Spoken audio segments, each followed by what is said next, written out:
Japan के Tokyo शहर के निकट एक कस्बा अपनी खुशहाली के लिए प्रसिद्ध था। एक बार एक व्यक्ति उस कस्बे की खुशहाली का कारण जानने के लिए सुबह सुबह वहां पहुंचा। कस्बे में घुसते ही उसे एक कॉफ़ी शॉप दिखाई दी। उसने मन ही मन सोचा कि मैं यहाँ बैठकर चुपचाप लोगों को देखता हूँ, और वह धीरे धीरे आगे बढ़ते हुए शॉप के अंदर लगी एक कुर्सी पर जाकर बैठ गया।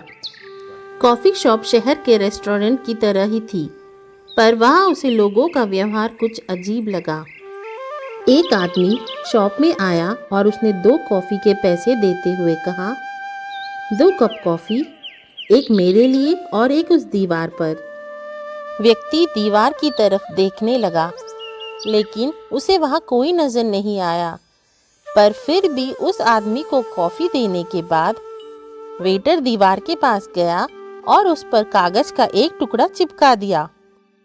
व्यक्ति समझ नहीं पाया कि आखिर माजरा क्या है। उसने सोचा कि कुछ देर और बैठता हूँ और समझने की कोशिश करता हूँ। थोड़ी देर बाद एक गरीब मजदूर वहाँ आया।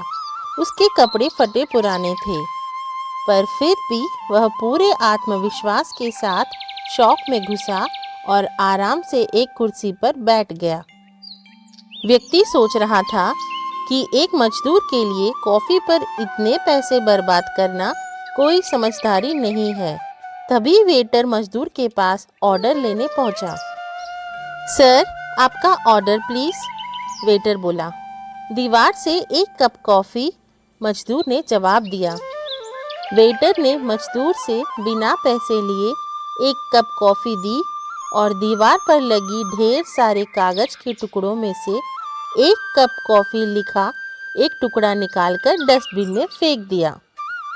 उसे लगा सचमुच लोगों ने मदद का कितना अच्छा तरीका निकाला है, जहां एक गरीब मजदूर भी बिना अपना आत्मसम्मान कम किए एक अच्छी सी कॉफ़ी शॉप में खाने पीने का आनंद ले सकता है।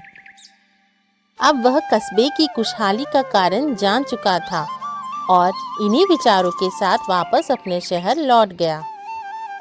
परोपकार करना बहुत अच्छा है, पर बिना बताए किया गया परोपकार आपके आत्मसम्मान को भगवान की परछाई जैसा बना देता है।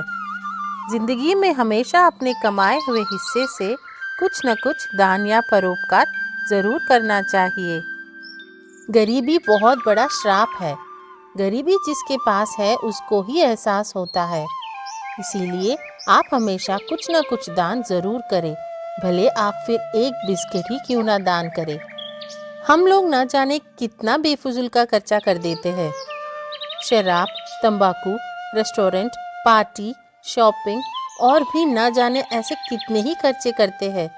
शायद यह सब ज़रूरी भी हो, पर क्या हम लोग कुछ पैसे इन्हीं चीज़ों में से निकाल कर कभी किसी गरीब की हेल्प नहीं कर सकते? अगर हम किसी गरीब की मदद कर सकते हैं तो हमें ज़रूर करनी चाहिए। भगवान हर किसी को मौका नहीं देता ये सब करने का। शायद भगवान ने आपको ही चुना हो इस काम के लिए। सोचिएगा ज़रूर थोड़ा इसके बारे में।